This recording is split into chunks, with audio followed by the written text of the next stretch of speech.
Shalom, selamat malam sahabat Petra yang dikasih Tuhan.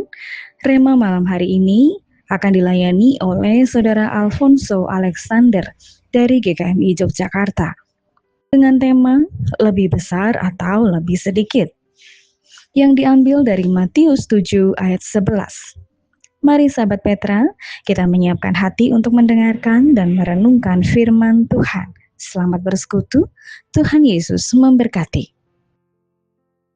Salam sejahtera bagi semua pendengar dimanapun dan kapanpun rekaman ini didengarkan. Tema kita pada hari ini adalah lebih besar atau lebih sedikit.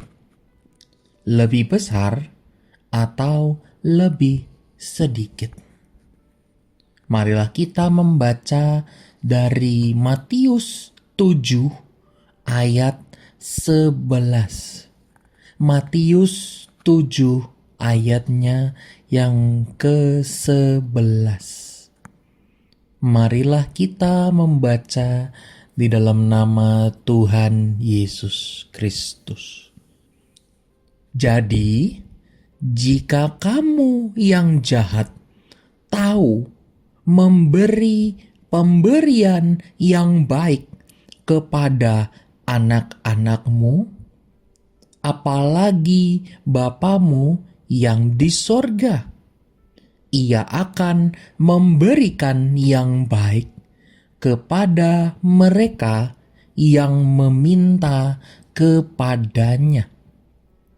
Saya bacakan sekali lagi. Jadi, jika kamu yang jahat tahu memberi pemberian yang baik kepada anak-anakmu, apalagi Bapamu yang di sorga, Ia akan memberikan yang baik kepada mereka yang meminta kepadanya. Sekali waktu, para pendengar yang dikasihi Tuhan, seorang ayah mengambil boneka milik anaknya. Sang anak menangis dan marah. Betapa merah mukanya dan deras air mata yang keluar karena boneka yang sudah usang dan robek itu adalah boneka kesayangannya yang menemaninya waktu tidur sejak ia masih kecil. Tetapi kemudian amarah sang anak berubah, bahkan menghilang. Pada waktu ia melihat ayahnya memberikan kepadanya suatu boneka yang lain, yang jauh lebih besar, jauh lebih bagus, bahkan bisa dibilang lebih mahal. Betapa lebar senyumnya itu ketika tangannya menggenggam boneka baru tersebut. Saya yakin para pendengar sekalian yang dikasihi Tuhan, cerita atau kisah barusan tentunya tidaklah asing. Minimal pernah mendengar sekali, atau jangan-jangan malah kita sekalian turut mengambil peran dalam cerita tersebut. Entah jadi pihak yang memberi atau jadi pihak yang menerima. Sebagai penerima misalnya, waktu kita masih kecil, tentunya belum sanggup memahami kenapa kita harus berpisah dengan barang yang sudah mendampingi kita dalam durasi waktu yang sudah sangat lama. Belum sanggup memahami kenapa hal yang tragis itu harus terjadi. Sebagai pemberi, tentunya kita turut merasakan sedikit geli, sekaligus juga rasa tidak sabar. Bisa juga dalam hati kita kemudian berkata, sebentar, kan akan diganti dengan yang jauh lebih baik. Bila kita melihat dari perspektif penerima, bisa dipahami kalau yang bersangkutan kesulitan untuk menerima realita. Diperlukan suatu rasa percaya, suatu iman yang besar bahwa akan ada sesuatu yang jauh lebih baik. Janji akan hal yang lebih baik, atau setidaknya pengingat akan penyertaan Tuhan, para pendengar yang dikasihi Tuhan, adalah salah satu poin yang menarik dalam bacaan kita yang bersumber dari khotbah di bukit. Bagi orang Israel pada saat itu, apa yang diajarkan Yesus menjadi suatu angin segar, bahwa dalam penderitaan mereka sejatinya tidaklah ditinggalkan, bahwa penyertaan Tuhan tetaplah ada di tengah-tengah penjajahan bangsa Romawi pada saat itu.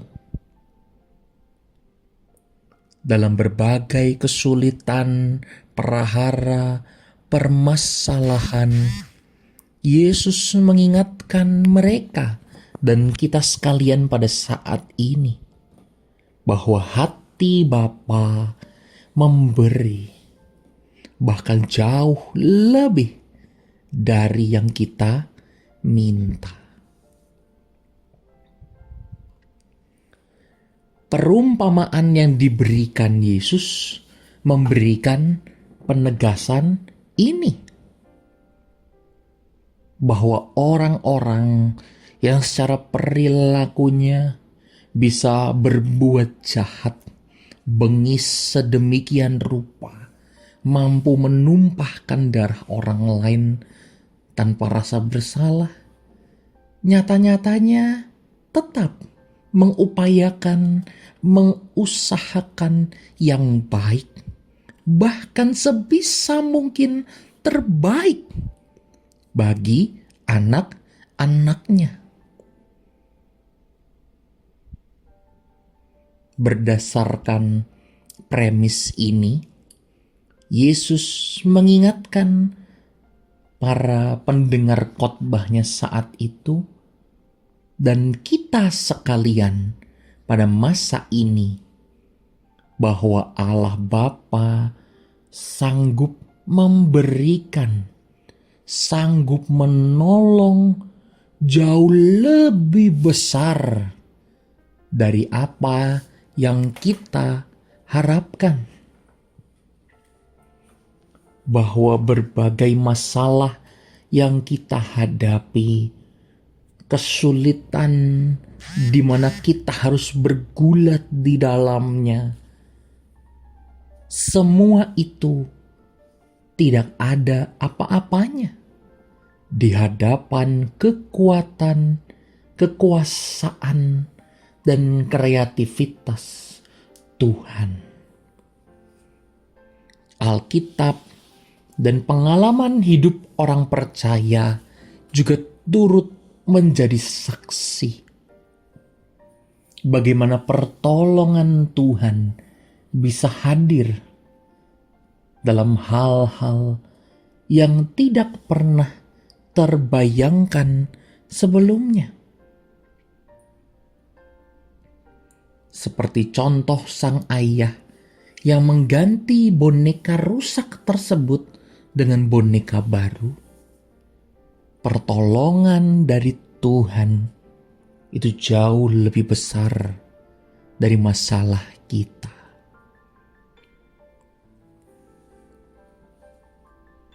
Pertolongan Tuhan seperti halnya harapan dan iman kita boleh besar.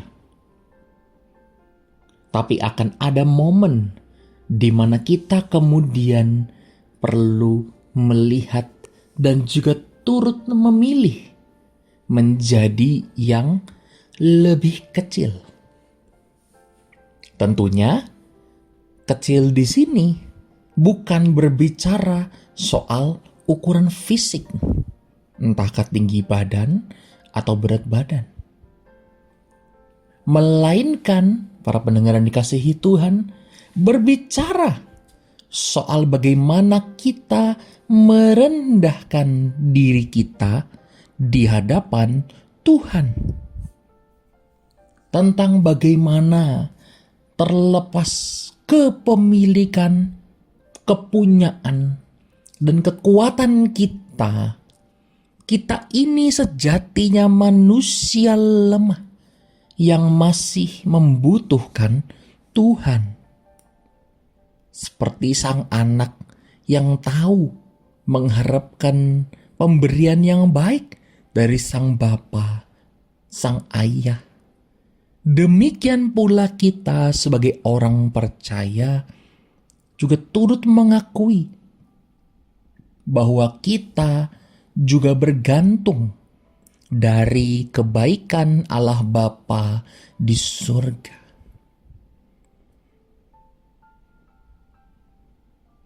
Lebih besar atau lebih kecil, kemudian pendengar yang dikasihi Tuhan, bisa kita lihat sebagai berikut. Pertama, lebih besar. Lebih besar dalam arti bahwa kita mengubah ekspektasi kita terhadap hasil doa. Bahwa kita tidak hanya sekedar menerima, tetapi juga percaya bahwa Tuhan melihat kebutuhan kita yang sejati. Dan pengalaman kita bersama Tuhan kemudian bisa membuktikan bahwa ternyata Tuhan mencukupkan kebutuhan-kebutuhan kita. Bahkan dari hal-hal yang tidak pernah kita duga. Oleh karena itu adalah baik bagi kita sekalian yang pernah merasa dikecewakan karena jawaban Tuhan atas doa kita untuk merenungkan aspek ini. Yang kedua, lebih kecil.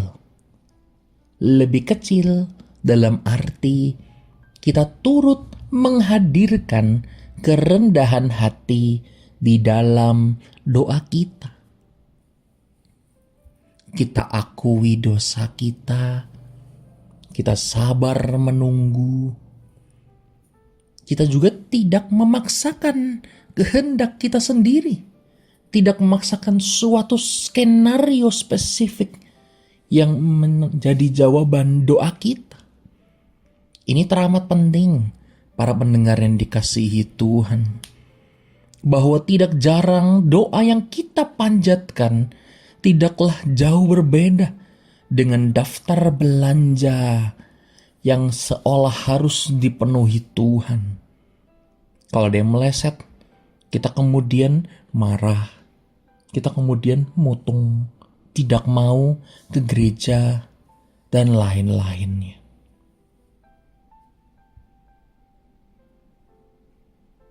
Saya yakin para pendengar yang dikasihi Tuhan, kita semua ingat cerita tentang orang Farisi yang berdoa dan seorang pemungut cukai yang berdoa. Orang Farisi tersebut berdoa dengan megah dan pongah, memamerkan semua yang sudah ia perbuat. Sedangkan pemungut cukai tersebut hanya memohonkan suatu hal, yaitu supaya Tuhan mengasihi dia, sang pendosa.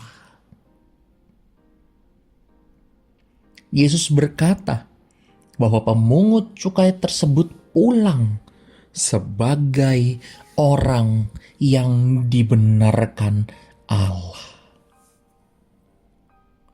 Mari para pendengar yang dikasihi Tuhan, kita kembali memeriksa diri kita. Kita periksa lagi doa kita. Apakah kita sudah mengaturkan segenap syukur kita? Atau jangan-jangan doa kita tidak jauh berbeda dari daftar tuntutan satu demi hal yang lain. Dari pemeriksaan ini Bapak Ibu sekalian pendengar yang dikasihi Tuhan, kita bisa memperbaiki kualitas diri dan doa kita. Dan dari situ kita semakin bergerak, berfokus menjadi seperti yang Tuhan kehendaki. Amin. Tuhan memberkati kita semua.